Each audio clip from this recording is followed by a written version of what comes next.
Okay.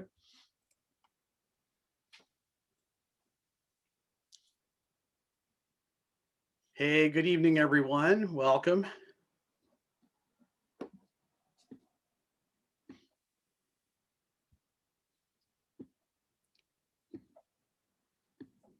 Good evening and welcome to the Westdale's Love and Screwball comedy. This is our fifth and final installment in our 5-film series that we have been conducting over the past month and a half. My name is Jeff Bender, and it's my true pleasure to be able to welcome everybody here again. Great to see so many familiar names in that in our participant list this evening. Glad you could make it once again. In just one moment, we are going to get things rolling. Lots to talk about with 1972's What's Up, Doc, directed by Peter Bogdanovich. But first, we'd like to, of course, let you know that if you'd like to see any of our archives or any of the history of many of the programs that we've developed thus far in previous programs, you can head on over to thewestdale.ca. And of course, we're always very glad to receive other donations while you're there as well. Lots of information there, as well as on our YouTube channel. We're going to dive right in tonight. There's a lot to talk about. And afterwards, Fred's got some updates on what our next series will be about. And we're hoping to get a little input from you as well. So without further ado, Mr. Fuchs, good evening. Hi, Jeff. How are you? I'm well. Good to see you, sir. Good to be back. And sorry I missed last week. The Lady Eve is one of my favorite films of all time, but I hear went really well. And thank you again, Jeff, for hosting last week. This has been a great series for me personally, just because it gave me a chance to rewatch so many of these great films and get some great laughs and hopefully for you guys as well. And you got to introduce perhaps to some films you hadn't seen before and enjoyed them. And, and then of course, it would be helpful, by the way, to get a little bit of feedback. So you do have that Q&A function.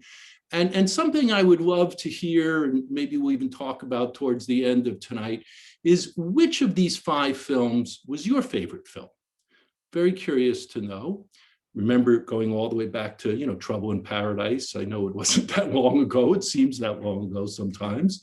And also which actor or actress really blew you away that was your favorite. So anyhow, you might want to throw some ideas into the Q&A and Jeff will look at all of them. Maybe we'll talk a little bit about the overall series when we wrap up at the end. And lastly, I'm curious if people have actually seen this movie before, What's Up, Doc? Because although it was quite popular when it first came out, it's not generally, recognized as one of the great classics of all time. But I think you might understand why I wanted to include it. Because I think, obviously, although we associate screwball comedy as through a particular period of time in the 30s and 40s for the most part, the influence of screwball comedy continues to today. And there are several films, of course, that are, heavily influenced, that we can talk about. But this one was from the very beginning, designed to be very much a homage to the great screwball comedies. And in fact, What's Up, Doc in 1972, when it came out, the main tagline for the film was a screwball comedy. Remember them? That's how they promoted the movie. And so they knew exactly what they were up to and what they were doing and why they were doing it. Of course, this was done by Warner Brothers, was the studio, and Peter Bogdanovich, who we've talked a little bit about in the past, if any of you were involved in the talk on the Last Picture Show. And then, of course, starring the great Barbra Streisand, Ryan O'Neal, and Madeline Khan. And this was Madeline Khan's first feature. And I have to say, watching the movie this time, I was so overwhelmed by her performance and what she contributed to this film. I always remembered she was in the film, but I really had never or just didn't remember how extraordinary she is.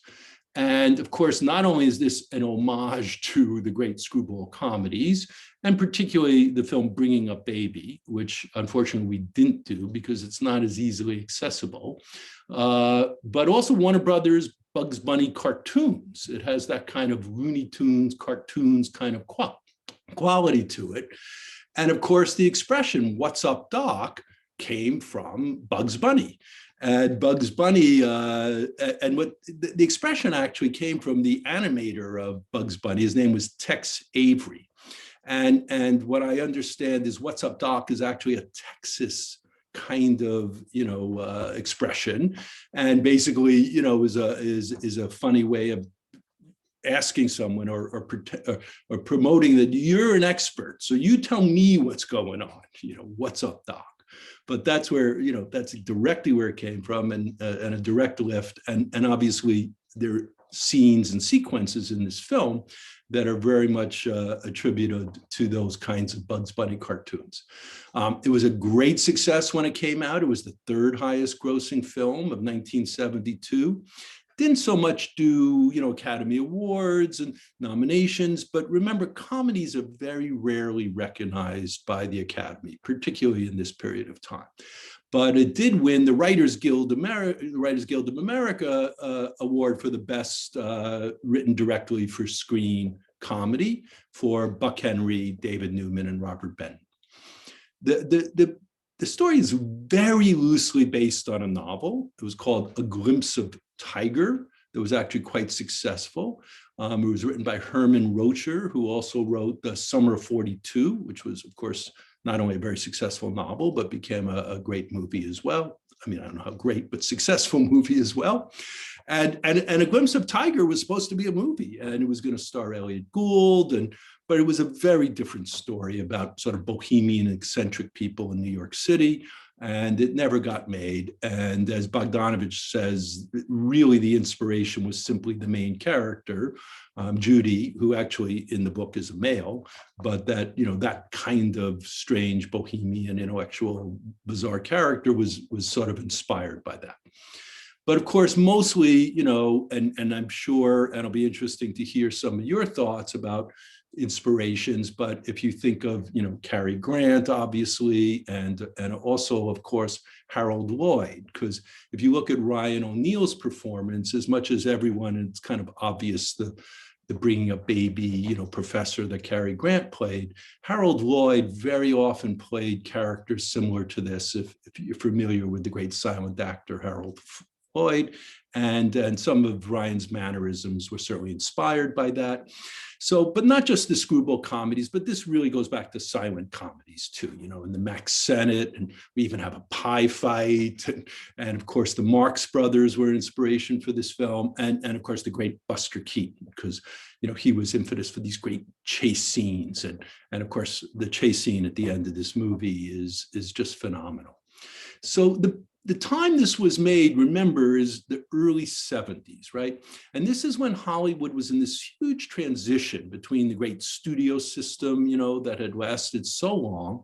And then, of course, the blockbusters, really didn't start until 1975 with Jaws, and then Star Wars in 1976. So this was a fantastic time for filmmakers, because there were these studios who would back these independent kind of low budget films with young filmmakers. Many of these movies were shot on location, and the location became a big part, like this one. San Francisco, of course, and all its famous landmarks is a huge part of this film.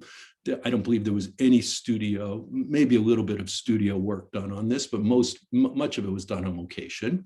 And then that was because there were the great executives who were running the studios at that time.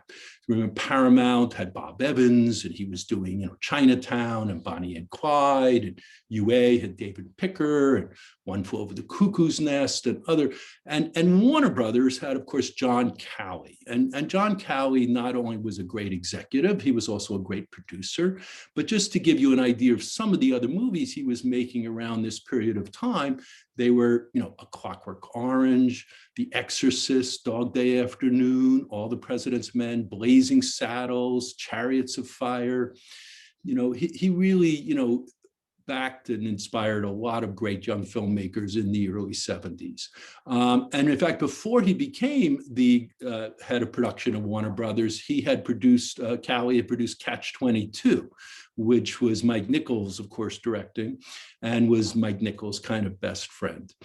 But the inspiration and really the genius behind this film, of course, is Peter Bogdanovich, right?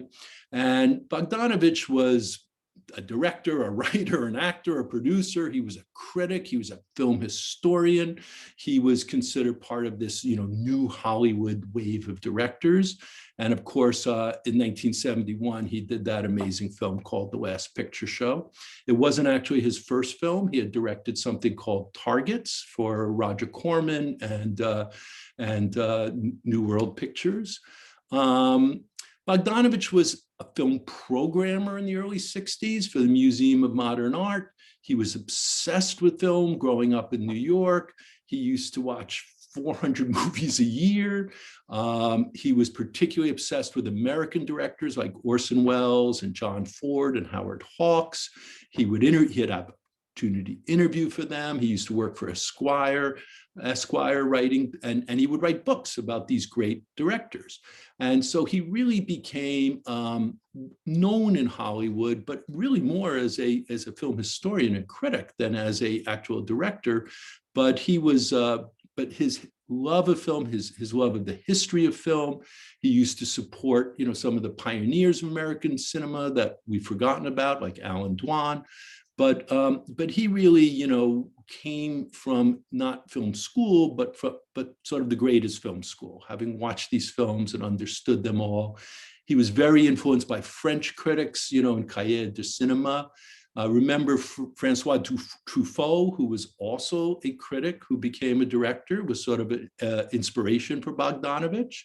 And if you're interested in reading these articles that Bogdanovich wrote during that period of time, there's a great book called Pieces of Time that was written in 1973, which is a compilation of many of these great articles.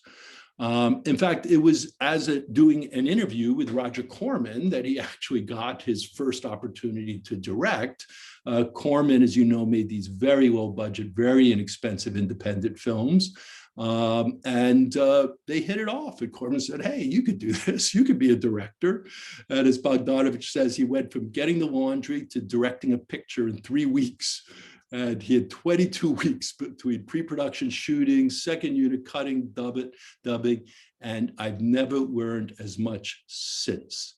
And I had actually my own brief introduction. My very first job was also working for Roger Corman. This was much later in 1977 on a film called Death Sport. And I started off as the driver for the female lead, Claudia Jennings. I became a production assistant. I became a props assistant. By the end of the movie, I was a props man after 4 weeks, working 16-hour days and 6 days a week. There's a lot of attrition on these kind of movies. So it's not necessarily that hard to move up as long as you're crazy enough to, sleep in your car at night and work hard and do everything necessary.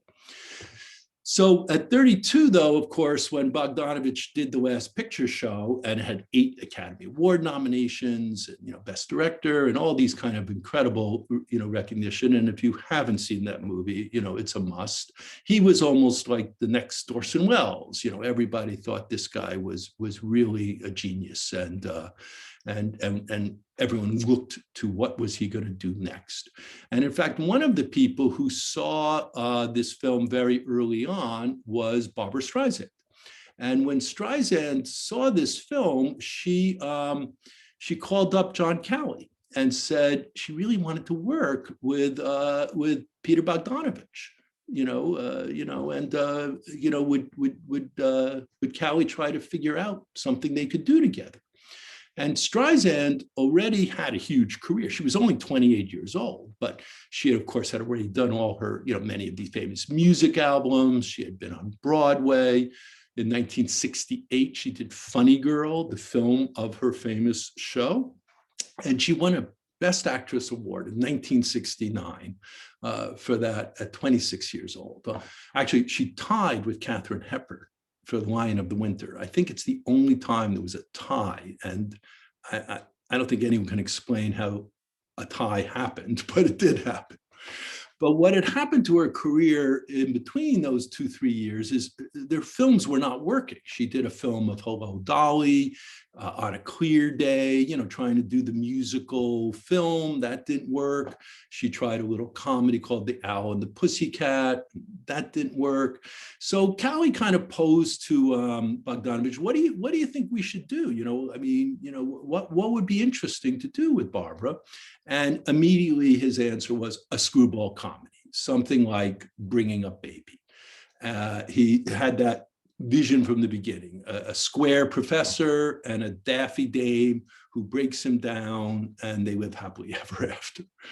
And Callie thought, hey, that sounds great, you know, and I trust you. And Barbra obviously could, you know, was a great comedian. You know, her live stage shows, you know, she was beyond her spectacular singing, she was also known for her patter with the audience and just her incredible personality. And she was really, you know, no one had ever seen anything quite like this before, at least not in modern times.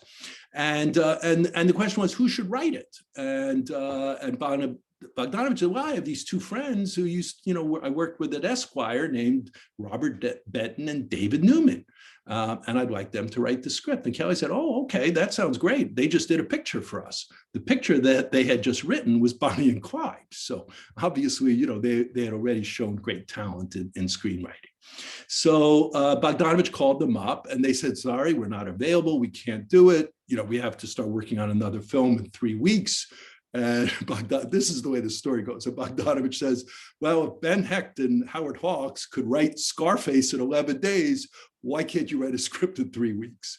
So they worked for 3 weeks and they had to draft up the script. And that became the basis of the film.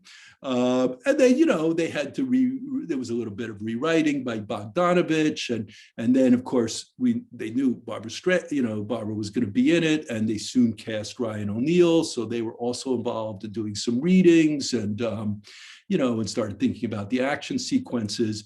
But it was John Cowie who suggested they bring in Buck Henry to rewrite it.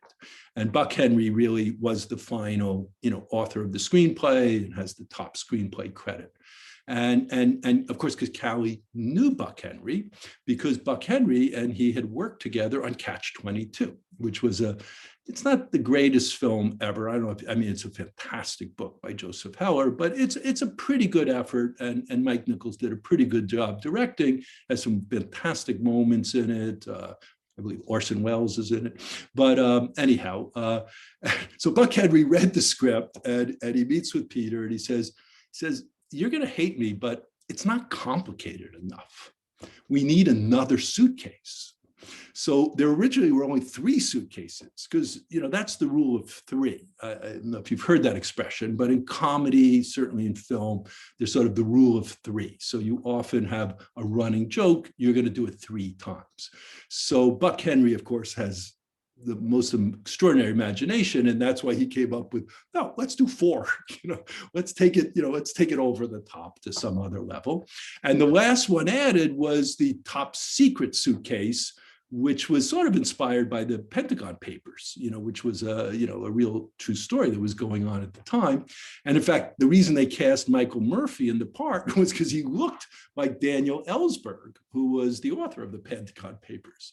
So anyhow, Buck rewrote the script, and that was pretty much the thing they shot. Obviously, they made up some jokes as they went along.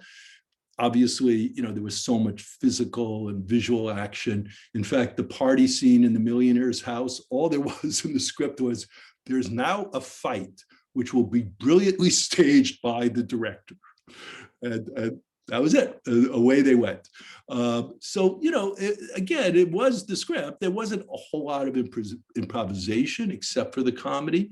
But of course, with the exception of the great Kenneth Mars, because of course, you know, if you recognized him from The Producer or any of the Mel Brooks movie, he plays Hugh Simon, you know, the insane professor. You couldn't write dialogue for Kenneth Mars. Whatever he was going to say or do or accents was just incredibly spontaneous and just happened.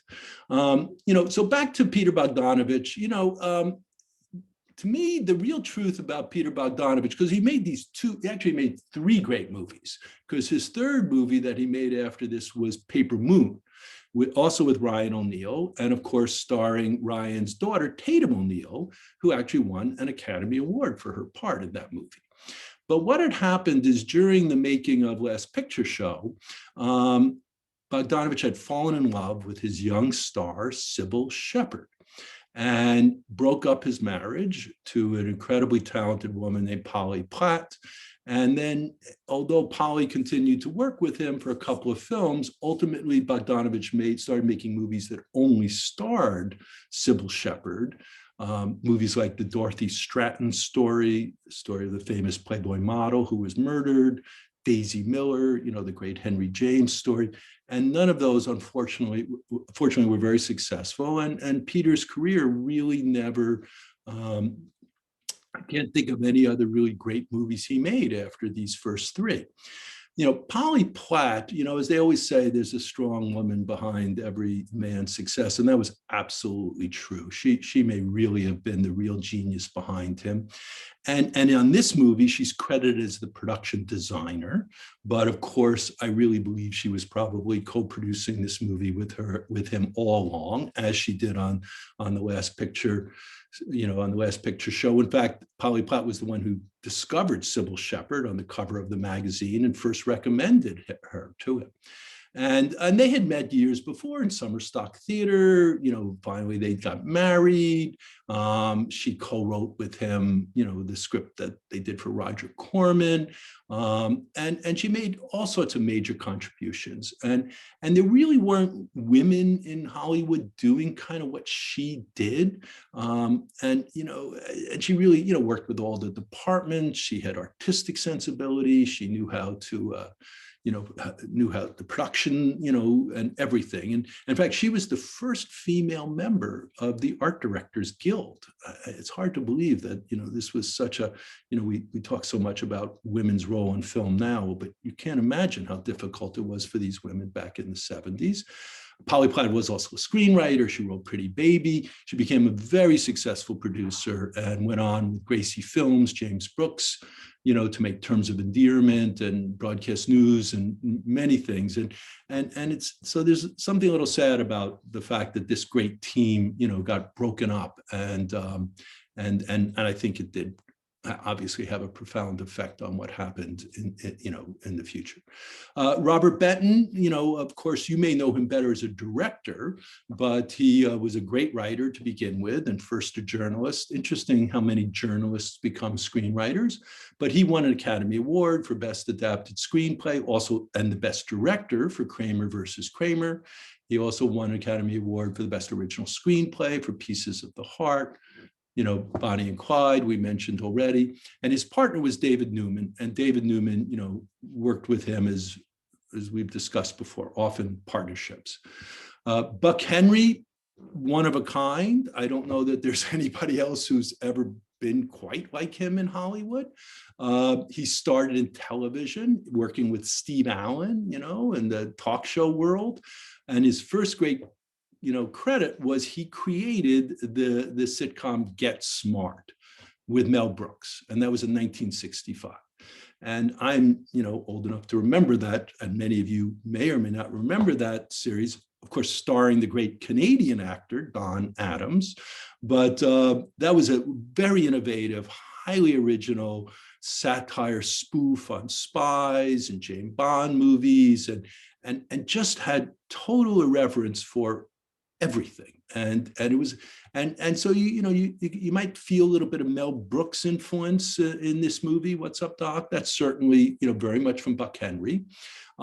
He was twice nominated for Best Adapted Screenplay. He wrote the Graduate in 1967, Buck Henry, for Mike Nichols. And in fact, knew Nichols well. And as I mentioned, Catch-22. And he also won he was nominated for Best Director. He directed Heaven Can Wait, which he also wrote, and he co-directed with Warren Beatty. What a team of writers, and the script. I actually got a copy of the original script online to read it, and you laugh out loud just reading the script. There were so many great lines, so much great stuff in there. So anyhow, that's sort of how this group came together. Streisand, I don't know what else more to say about her. I think she is one of the most accomplished screen comedians. It's a shame she never had that many opportunities to do comedy. I think as she became more successful and more, Barbra, the great star, it was a little harder for her to just kind of let things play the way she does in this film. And, but certainly she showed what happens when a beautiful woman can also do comedy, and as we've seen with Carol Lombard and others, sort of magic happens. And then Ryan O'Neal, of course, was coming off of Love Story, which was the huge. He had a successful career already, but mostly in television. He was, Rodney Harrington and Peyton Place, and he had done a few other movies as well. But Love Story really put him on the map. He actually got an Academy Award nomination as Best Actor for Love Story in 1970, and then of course he also followed up with Paper Moon, and then soon after that he did Barry Lyndon with Stanley Kubrick. Very interesting character, interesting role, probably not the greatest actor we've ever seen, but he certainly could do something, really well. And he had a great run and of course worked for a long, long time. He kept going with many other great films as well. So let's see what else. So in fact, O'Neal was originally not going to do the movie because he was supposed to be doing a film with Nick Rogue and Julie Christie out of Africa, which unfortunately never got made later with Meryl Streep, but that would have been something probably pretty interesting. Didn't kind of take place. The last star to mention, of course, is Madeline Khan, right? Because Madeline Khan, and I'm sure you're familiar with her from her Mel Brooks movies and Young Frankenstein and High Anxiety. And of course, Bogdanovich used her in Paper Moon, and she got an Academy Award nomination for Paper Moon. And of course, Blazing Saddles, which is perhaps her best known role, which she also got an Academy Award nomination for. But at the time, people didn't really know her. And again, for me, watching the film, I never really appreciated how important she was as sort of this, foe, Barbra Streisand's foe, or the other woman, which always exists in screwball comedies, as we know. And also she's, was the victim, of course, of many of Judy's, remarks and activities. And, so Eunice is sort of there for very important reasons, and not just the love story, but for someone, Streisand can, torture hilariously throughout the whole time. And they, tried to make her as obnoxious as possible and her ridiculous hairdo and everything else. But somehow, Madeline, she, you like her, she's so purely who she is in this role, and her motivations are clear, and I just think she just really, I can't imagine how this film would have been so successful without her in this part. And I wouldn't say she steals the show, because obviously, they're both so great in it, but she really made it so much funnier, and everything that happened, made it so much funnier. So many great lines. Try not to worry about it, Howard. But remember, everything depends on it. So, everybody knew what was going to happen and how, who was going to wind up in the happy ending, but she was going to continue to play a big part in this. And, some very funny references, of course, all through the film. The one I have to note here, of course, is at one point, Barbara says, "Love means never having to say you're sorry," which was the tagline of Love Story. And Ryan O'Neal's comment, "That's the dumbest thing I've ever heard." So a little bit of inside jokes and all that kind of stuff. And then, of course, another great line from Madeline Khan. "Oh, I'm not looking for romance, Howard. As the years go by, romance fades and something else takes its place. Do you know what that is?" and how it's senility, and you just trust, I know I'm different, but from now on, I'm going to try to be the same. And yeah, so many great lines. So anyhow, the plot, the 4 suitcases, absolutely crazy, not terribly hard to follow, but certainly it gave us so many opportunities for, hijinks and crazy things to happen.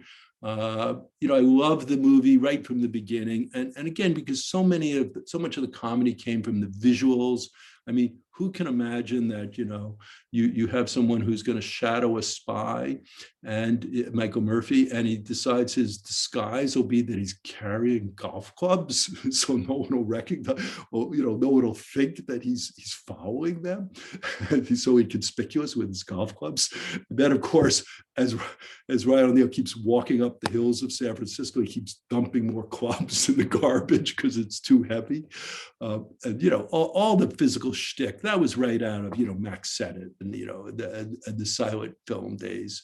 Barbra Streisand said, although of course she'd been directed by William Wyler, but she told Bogdanovich, I've never really been directed. And Funny Girl, she was sort of doing what she had done on stage, and Bogdanovich really did direct her. Bogdanovich, remember, had gone to acting school. He had never really been an actor, but he went to the Stella Adler, which was kind of the rival to Actors Studio, and he really did understand acting. And obviously, after watching all these films, and he really had a good idea, a good sense of character, and Barbara respected him, and obviously he had asked for him, because of West Picture Show. But still hard to deal with. In fact, a famous story is that Barbara, and this is the kind of stuff that got her in trouble later on, is that she wouldn't cut her fingernails. She had these beautiful long fingernails, as movie stars would. And Bogdanovich says, Barbara, this girl's a college kid. She wouldn't have these movie star fingernails. And no, I'm not going to cut my nails. But your hands can look great without long nails. No, I have stubby fingers. They had this long argument about her fingernails, and so to overcome it, because Barbara refused to do it, she's always carrying something. She's either got a suitcase or a coat over her arm, or the director would do anything he could so they couldn't see these gorgeous long fingernails, which were completely out of character for the for this role. But again, Barbara knew what she wanted. Interestingly, she didn't think much of the film, to be honest with you. Even when it came out and was a big success, Barbara didn't think she was that good in it, or maybe it was that funny. And it kind of took years before she really, recognized, what a terrific film, and more importantly, how terrific she was in it. So again, we talk about the threes and the setup and the payoffs. And I don't know if you remember the scene where the cars are all making U-turns, and each time, this is during the big chase, they each smash into the Volkswagen bus. And each time it's a bigger smash into the bus and a bigger laugh. And then, of course, the topper is when the guy who obviously owns the bus runs out, opens the door, and the whole bus falls into the street. I mean, that's a big laugh, but it's a big laugh because it was so beautifully set up, and I'm not sure every director, writer today really understands the principles, these basic principles of comedy that were so finely honed during the silent film era, and this concept particularly of topping a joke, and really paying it off. What else did I love about the movie this time? The set pieces, every one of these set pieces were absolutely amazing. The hotel room, and Howard's hotel room gets progressively destroyed over time, and then of course, when the great scene, of course, with the judge, and nobody knows what's going on until it's revealed who he actually is, and which of course then helps us understand Barbara's character and why Barbara's character is what it is. I think maybe the funniest scene for me, and I'd love to hear which ones you think are the funniest scenes, is when Howard has to deny knowing Eunice, right? Because he's introduced Judy as his fiancée, and they all have this discussion under a table, and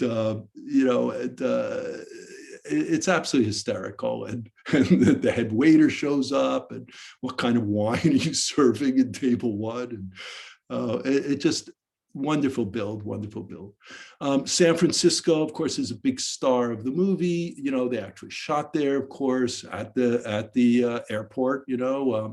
The San Francisco Hilton was, the Bristol Hotel, which much of this took place in. Of course, that incredible chase scene. And that was really a spoof in some ways of the great movie Bullitt.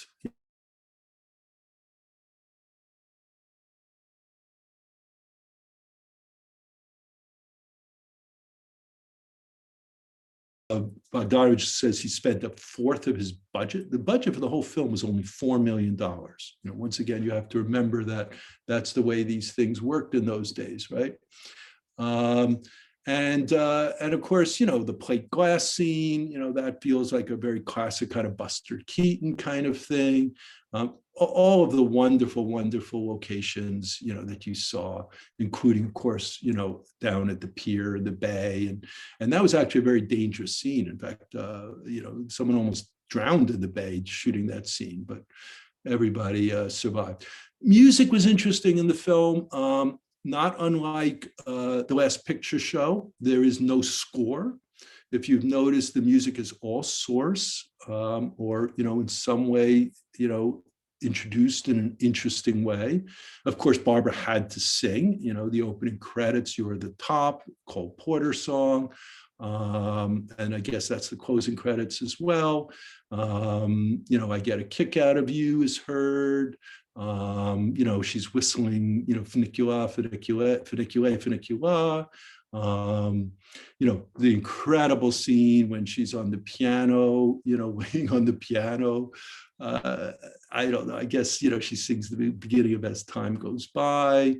And they actually shot that live. This was not pre-recorded. The director really wanted that kind of live feeling, and he shot that live, and she sang live for that.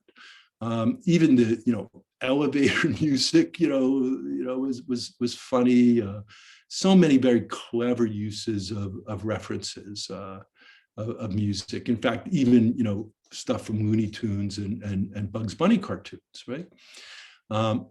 Very successful when it first came out. Remember, Barbra Streisand was a huge star. It premiered at the Radio City Music Hall, 6,000 seats. It broke the house record that had stood since 1933 for the most successful film ever to premiere at Radio City Music Hall. It ended up being the second biggest hit of the year. The number one hit, The Godfather. Peter Bogdanovich says he was offered to direct it. Many people were offered to direct that movie before Francis Coppola took it on, but it wasn't The Godfather until Francis Coppola did it, obviously. When they first had early screenings of What's Up, Doc, people kind of didn't know what to expect. No one had seen a screwball comedy like this, and it was so kind of loose and goofy, and the audience wasn't ready to start laughing, and about 10 minutes into the movie, as the story goes, John Cassavetes, the great director, stands up in the middle of the picture and turns to the audience and says, "I can't believe he's doing this." And at that point, the whole audience, started laughing, and from that point on, they just loved it, and I think that's a great story. But it also shows you, audiences don't necessarily immediately gravitate to something that's new and original and a little different. Sometimes they feel more comfortable with seeing a sequel or a repeat or whatever you might call it. But here was a chance to do something and see something quite original, and eventually it obviously worked. Barbra Streisand and Ryan O'Neal did have an affair, fell in love. They were dating during this period and slightly afterwards as well. maybe that had something to do with their great chemistry. Certainly, it worked. They really, and again, playing against Barbara wasn't easy. And I think Ryan does a really good job for the most part.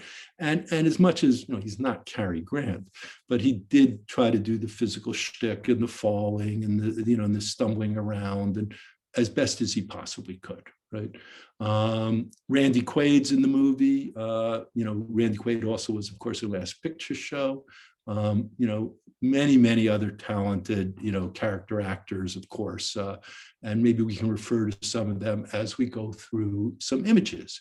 So, Jeffrey, you want to take over and show us some pictures and we'll talk about the film that way?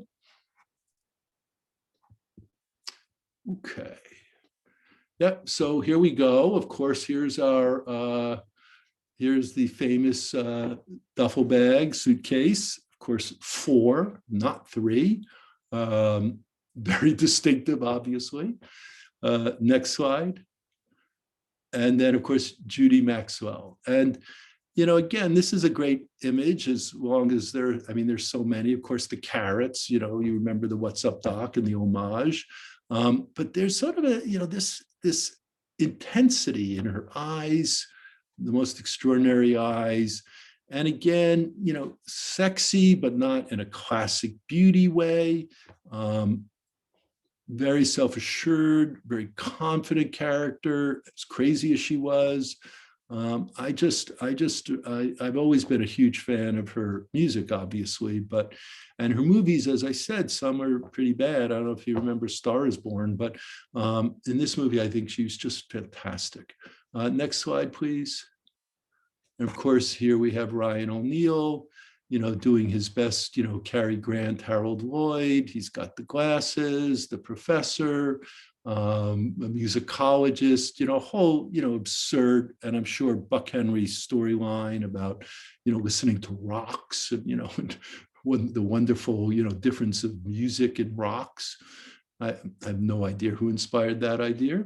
The next one, yeah, there she is again. She just had this ability to be, kind of over the top, kind of mugging, but she could get away with it. You just love her. I don't know, maybe others don't feel that way about her, but, and of course now, if you hadn't seen the movie before, you have so much baggage around who Barbra Streisand became. But at the time, remember, she was still only 28 years old. So people knew her, but they really had never seen anything like this. Next one, please. Yes, so this is, of course, the one of many pratfalls, as Ryan O'Neal, as Howard takes a fall and collapses. And, you feel so, you just know what this guy's in for, especially after you meet Eunice. And but he's charming and it's sort of believable that Judy finds this guy interesting and unique and of course, obviously very handsome. Next slide. Yeah, and then of course, here's Madeline Khan as Eunice, first film role. I don't know if that's a wig or if that's just a great hairdo, but what a great shot, and and again, metaphorically, how this woman's trying to actually control and strangle her husband or fiance and turn him into something that he just really doesn't ever want to be. Next slide, please. Interject, if you recall, Fred, it is a wig because as she gets more and more frazzled, her hairline changes. That's right. I did. And, yeah. So it's a wig and an apparent wig. Yeah. Thank you, Jeff. Oh yeah. So Austin Pendleton, another great character actor. Oh my gosh, he was in so many wonderful movies. And then, of course, that's Kenneth Mars with him, who I was talking about before. And if you remember the producers, he plays Hitler, of course, in the great Springtime for Hitler. And one of the greatest comedic performances, I think, of all time. And a fantastic movie, by the way. That's actually my personal favorite Mel Brooks movie ever, is The Producers. And of course, that went on to become a big Broadway show many years later. And if I can as well, we have this image up. Just look at the way that Kenneth Mars is holding Austin Pendleton's hands. He does this strange thing, like they're almost dancing in an intimate waltz together. It's very bizarre. Yeah, and Pendleton was also that kind of great improvisational comedic actor too. So putting them together, again, that's what great directors do. Often directors say, 90% of what they do is casting. And, if they do great casting, they can just stand back and let it play. And then the other 10% is fixing mistakes they made in casting. So I forget what director said that, but that's often, and here, just fantastic cast all the way along. Next slide. Yeah, so this is that great scene that takes place under the table. And oh my God, this is just so funny. The lines are just amazing, and just the whole concept of, and look at Barbra again. She's just having fun, and you just want to have fun with her. They often talk about in film, what you're really trying to do is create life. You're trying to create that energy of life, and so many movies are sort of just overstructured or overwritten or overperformed, and so that there's sort of a looseness, if you know what I mean, in terms of this film, or maybe it's a pretend looseness, but somehow it gets you into the film, and this feeling of who knows what's going to happen next, and so you're really kind of on a ride with these characters, and I think that's and then anything can happen, and lots of crazy stuff does. The next slide. Of course, this is when the real Eunice arrives, right? And and of course Howard has to pretend he's never met her before. She was, and again, when you look at Madeline Khan, she was a woman who had that capacity with her face, to just make you laugh, with her expressions, not unlike, of course, the great silent film comedians. And I'm sure she was being encouraged by the director to take full advantage of that. Next slide. I just remember the very famous line. Oh, we'll go to the next slide. I think it's coming here, Fred. Yeah. Who is that dangerously unbalanced woman? I mean, this is a perfect setup for this kind of silly. And you noted something here I'd never seen before, Jeff, which was those black marks on the floor as she's dragged from the ballroom. What is that? It's like a figure skater, and it's the Foley artist must have been having a great time making those squeaking noises. I know, but I mean, is that just accidental, or did someone do that? Who knows? But it does add to sort of the whole surreal quality of the sequence, right? Yeah. Next slide, please. Yeah, so, pretty good looking guy, right? But this is Howard finding Judy in his bathtub. And again, it's a sexy film. They're and they're two beautiful, sexy stars. That's what people love to see. And they particularly love to see it when they're very, very funny people as well. Love in the screwball comedy, right? Next slide. I just love Kenneth Mars. And this is when he's finding out that Judy is not Eunice, and he's going to expose this to Larrabee. I mean, I don't know where they came up with that snakeskin jacket. That's just crazy. But if that was him, or if that was the director, or it was probably Polly Platt. Remember, she was behind the scenes, sort of the taste police. Making all the decisions on design, on even wardrobe, everything, casting. Next scene. I mean, this room really does get trashed, right? And but I mean, it's just madcap craziness, right? So again, this is, when I say it goes even beyond what we think of screwball films from the 30s and 40s, this really goes back to the silent film days. 14, next slide, please. Yep. Again, another great character actor, John Hillman. Is that right? Yeah. Lovely character, and he's as the hotel manager. Just very funny, good, witty dialogue. Next slide, please.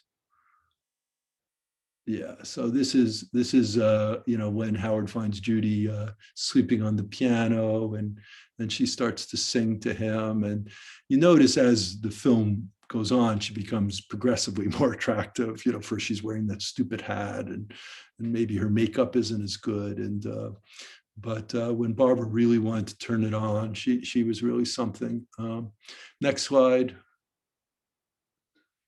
Yeah, so this is really the first kiss, and look at this great use of the location, you know, in the San Francisco Bay, and it's just absolutely wonderful. Next slide, please. Yeah, so this is the party, you know, that we talked about before, the big fight. Um, yeah, this whole business with the kind of weird, you know, pop art painting, you know, and the you know, it causes one of the feet to hit a mobster. I mean, this is, you know, I'm sure a lot of this was not in the script, and this was Peter Bogdanovich doing some and drawing upon, you know, this history of cinema to create these great comedic sequences. Next slide. Yeah, of course we have to have a pie fight. Couldn't do the film without a pie fight, so they figured out how to get one in there. And then the next slide. Yeah, so this is where, of course, the big chase scene starts, and of course it starts on a delivery truck, and then, you know, the dragon. I mean, it's just, you know, again, this comedic motif of building and building and topping, you know, just went on and on. Next slide. Right, so San Francisco and the hills. Next slide, of course, the plate of glass. This is, you know, a classic. I mean, you know, from the first moment you see these guys with the glass, what's going to happen. But again, they don't just, you know, let it happen. They have to prolong it, play it around, go sideways, really milk this for everything they possibly can. Next slide. Yeah, of course, now they're inside a Chinese dragon, right? And Judy saying, "I can't see," and Howard's, "There's nothing to see, really. We're inside a Chinese dragon." You know, very, very matter of fact, and with the big crowds. And next slide. Of course, so they have to crash into the costume shop and come out with these, you know, they're trying to be inconspicuous. You know, that's really going to work. And then next slide, they steal. Just quickly interject. I couldn't find a good shot of the guy running down the street being chased by garbage cans. I have no idea where that came from, but it's just so bizarre. Let's see. The next one is they steal the Volkswagen Beetle, right? Which is gonna, I mean, you know, just married, you know, and then cans. And next slide. Yeah, this, of course, is famous because they did horrible damage to Alta Plaza Park. And the damage is still there, actually. And it actually has created a lot of problems for people trying to film in the Bay Area ever since. And then finally at the end, next slide. Yep, then we go flying off you know, everybody goes flying off into the bay, and in next slide, including, of course, you know, just married, a wonderful couple. I mean, that just makes me laugh, just looking at that image. You don't even know what's going on, and it makes you laugh. Next slide, of course, oh, here we go, of course, with this great Liam Dunn as Judge Maxwell. Liam Dunn actually was not a famous actor per se. He was a bit of a Hollywood personality, but Bogdanovich knew him and cast him, and I think he you know, it just, you know, you kept thinking, how can they keep this going? How can it even get funnier? And it just did. And then in the next slide, yeah, this is, you know, when Howard tries to describe, you know, what's going on, this turns into one of the great, you know, double talk kind of descriptions of all time. I won't try to repeat all the lines, but, you know, this was Buck Henry writing great dialogue, as you can imagine. Next slide. How perfect that these two end up together.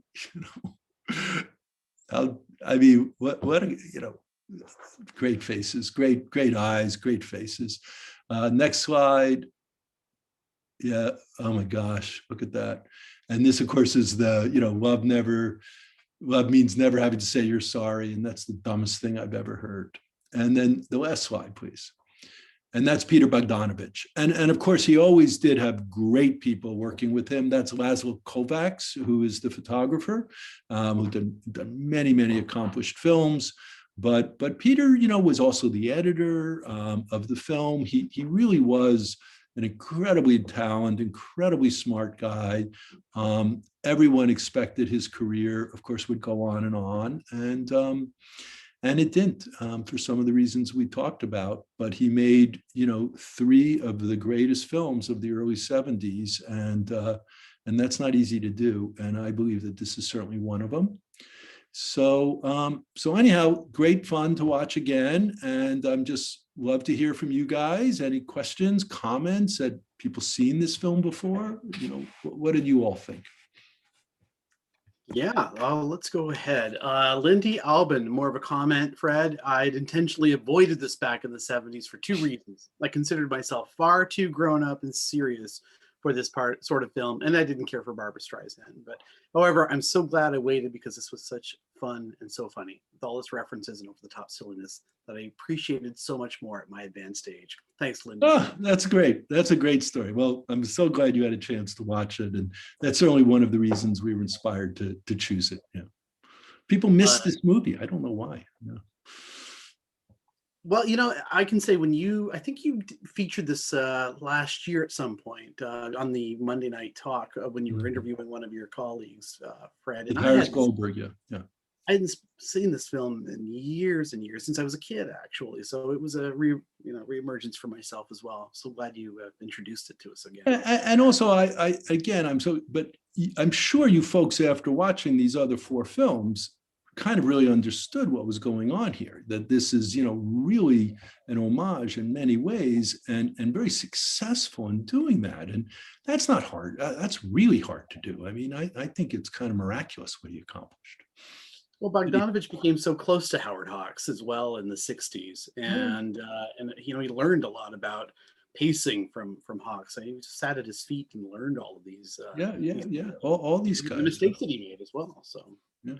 From Jeffrey Eden, thanks to Fred for your time and curation of this series. The best film for me was The Lady Eve, because I'd never seen it and didn't associate Stanwyck with comedy.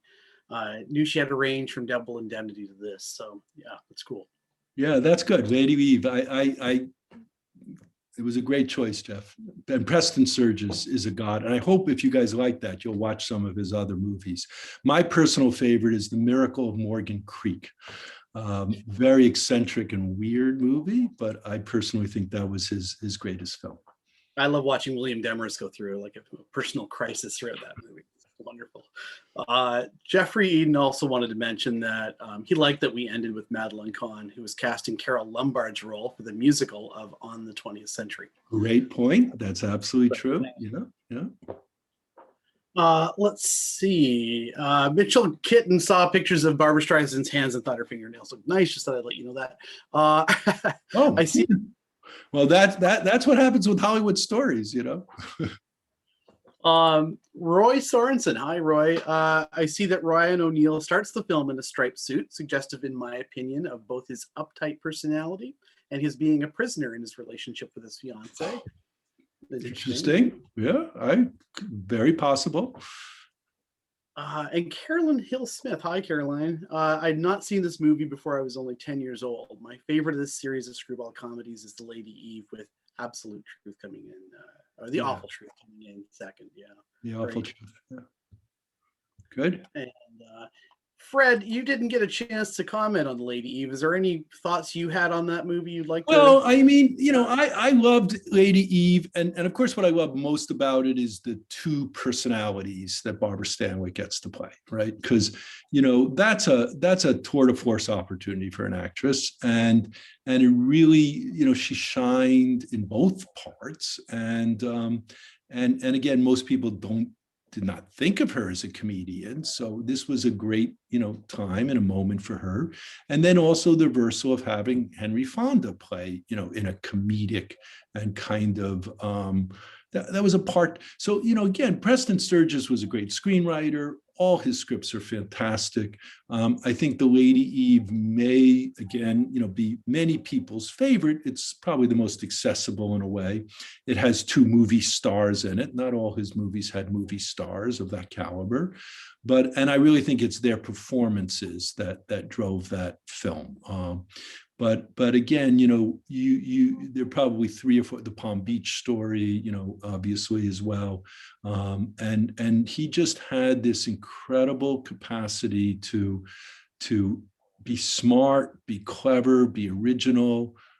His scripts, unlike many other of these screwball comedies, were based on plays, originally. These are all original stories. And I think it's in that originality that, people really responded and appreciated what he did. So I'm not surprised at all that many of you like The Lady Eve, and again, it feels very modern, and all his work does. It's not as dated as some of the earlier ones we watched, like 20th Century or something like that. Right. Well, thanks for showing us these building blocks. Devlin Well, Bishop. Yeah. Go ahead. Some more questions, or? Just a couple of comments, and then we'll move on to what's up next from you, sir. So Devlin Bishop did want to share that he was surprised when you said that Barbara wasn't a fan of her performance, because I think this shows how wonderful she was. Because with a lesser actress, her Judy character could have been really annoying and unlikable. That's right. Devlin, thank you. You mentioned that you felt that she was. It surprised me too. But movie stars are funny people. Actresses are funny people. And one of the things I certainly discovered in my career is they're the most insecure people in the world. And even the big stars, very insecure about themselves, about their performances. I can remember, Al Pacino, very insecure about his performance in Godfather 3, and always wondering, God, did I do that? Was that okay? And he'd always want another take. We'd have to do 20 takes with Al Pacino because he just was so insecure about what he was doing. And even, when Coppola said, "Oh, that's great, you did great," and it was great. Oh, come on, I could do it better. Give me. So I think it's hard. I mean, there are actors who won't even watch their films after they're complete. They don't want, because all they see are the mistakes and all the things. Oh, I could have done this. I could have done that better. I could have done that better. And so anyhow, I never really worked with Barbra Streisand. She was in a concert once that I was involved in producing, but that is her reputation. She was a perfectionist. She was insecure. She ultimately became a director herself because she wanted to kind of control her films, so I wasn't totally surprised to hear that, her initial feelings about this film were not necessarily great. And then remember, she was involved in this relationship with Ryan O'Neal, and then that ended. And so maybe, that might also affect her feelings about that period of time and the shooting and the film and everything else. Who knows? Two quick points for you, Fred, and then we'll get on to what's going on next. Karen Barker, this was her favorite of the series. It has it all, as you pointed out, snappy, funny dialogue, the slapsticks, the references to Bullet and story. Was there not a couple of times when Ryan O'Neal actually spoke directly to the audience? And I do recall him looking at the audience, breaking. I don't recall that. I think it's true, though. You kind of think it's too, Jeff, right? That he breaks the fourth wall, right? That's what they call it, right, guys? The fourth wall. When, the Marx Brothers would do that all the time. They would, talk to, and you see it in TV shows and, all sorts of things. But I think maybe there were one or two moments, but I don't remember it being a ongoing kind of motif for the film. Yeah, but maybe true. Fantastic. And my last question for you would be, is there any other slapstick comedy that you'd like to have people look up if you could? Well, again, the one I really wanted to show was Bringing Up Baby, which we had trouble finding. Great Howard Hawks directed, with Cary Grant, the professor, very much this part, and Katharine Hepburn as the ditzy socialite. And then the other one that we couldn't show that we wanted to include was To Be or Not to Be, which is the great Ernst Lubitsch film, Carol Lombard's last movie, and with Jack Benny, who's actually incredibly funny in it. So those were the two that would have loved to have, had in this series And you can buy them on, but they're not easy to rent or you can't stream them freely. But if anybody's inspired by this series, I would suggest those two. And then if there's a contemporary, it's probably from the 70s, but version of a screwball comedy that I laugh every time I watch it is A Fish Called Wanda. The great, John Cleese and Michael Palin and Jamie Lee Curtis. And if you haven't seen A Fish Called Wanda and you enjoyed this film, I promise you, you'll really love that film. And that, I'm trying to remember who directed A Fish Called Wanda. Do you remember, Jeff? That is a great question. If anyone Just knows out of my head. Anyhow. Okay, so anyhow, thank you so much, guys, for joining us. I hope you had fun. As you know, the Westdale's closed. It's going to be continued to be closed. Needless to say, your donations have been fantastic. We've done so many donations over these last year. And it's not how much you donate, even if it's $5, $10, the number of people who donate to the Westdale is very important, because a lot of times when we're applying for grants or from support from different, government organizations, that's what they really respond to. Is so you raise 60,000, but you had 800 individual donors. That's exciting to them. That shows that we have a community that is engaged, that cares about us. So, once again, if you can, please go to the website. Small donations, much appreciated, so we can continue to do what we're doing and, and make it through this challenging time. Now we're going to take a couple of weeks off next week, and then the following week, of course, is Victoria the Long Weekend. So we won't regroup again until May 30th, Monday, May 30th at 7 o'clock. And we're pretty sure we're going to be closed all through June. So we figured, let's try another 5-part series, but we're going to do something pretty different, where instead of, my great love for Hollywood and great Hollywood movies and studio movies, instead, we're going to focus on something completely different. We're going to focus on Canadian films and Canadian directors and talk about the Canadian film industry. As part of the original vision for the Westdale, we always wanted to be known as the place that supported, Canadian talent, that really helped present local filmmakers and artists and talent in all sorts of art fields, and musicians and painters and everything else. So it really feels it would be appropriate for us to take a time and choose 5 great Canadian films, present them to all of you, talk about the Canadian film industry, talk about, great Canadian actors. Obviously, there are many, many great Canadians who work in Hollywood, but we won't really be talking about them. For example, Norman Jewison will not be one of the directors we talk about, even though he's probably the most famous and greatest Canadian film director, because he didn't really make Canadian films. His films were made in Los Angeles and funded by Hollywood. And so before we start, we're very interested in hearing what you guys might be interested in seeing. So if you have a favorite Canadian film or a favorite Canadian director, please write to us, info@thewestdale.ca. We'd love to get some input. What do you think we should look at? We're going to select 5 directors and do a film on each one of those 5 directors, and certainly we'll be including a French director and a French Canadian language film.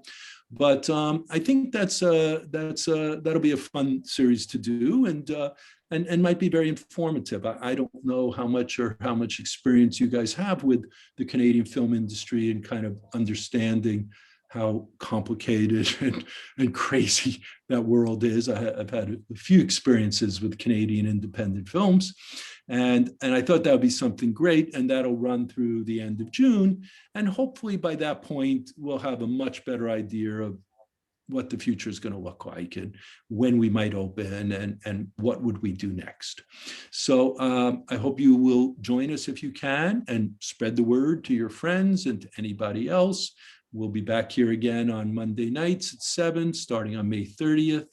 Thank you, Jeffrey, again, for all your support and help with this. Jeffrey has a particularly favorite Canadian film that he'll be talking, a Canadian film director that he'll be talking about during that series.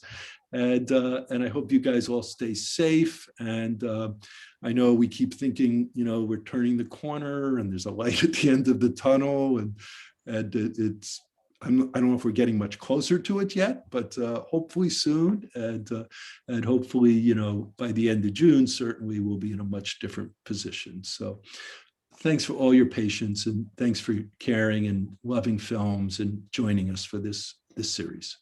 Take care, everybody.